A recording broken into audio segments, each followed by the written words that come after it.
This video will introduce how to integrate the Tab5 into Home Assistant for remote monitoring. First, open the Home Assistant console homepage, select Settings from the menu bar, and navigate to Add-ons. Search for and install the ESP Home add-on plugin. After launching the plugin, click on ESP Home Builder to start creating a new IoT device. Choose Empty Configuration to create an empty configuration.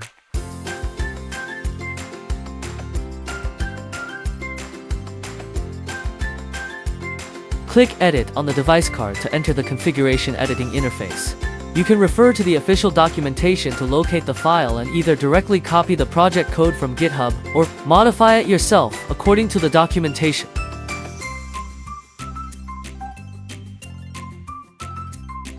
Click Save to save the configuration. Then click Install and select Manual Download to compile and generate the bin file.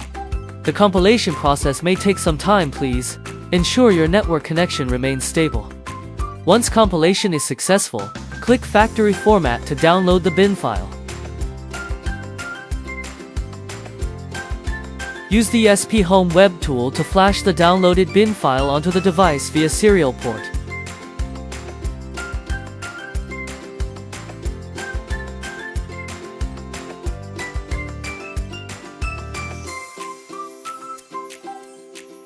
After flashing is complete, restart the device. Go to Settings gives Devices and Services to integrate the Tab5 into Home Assistant.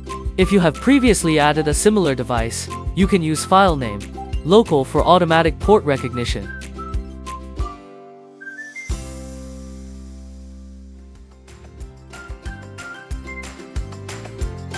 Next, you need to allow the Tab5 to access entities integrated in Home Assistant and modify relevant attributes.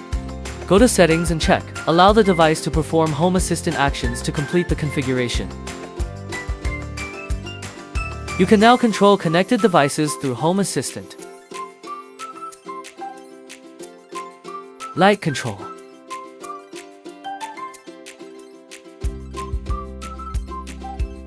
Air conditioner control.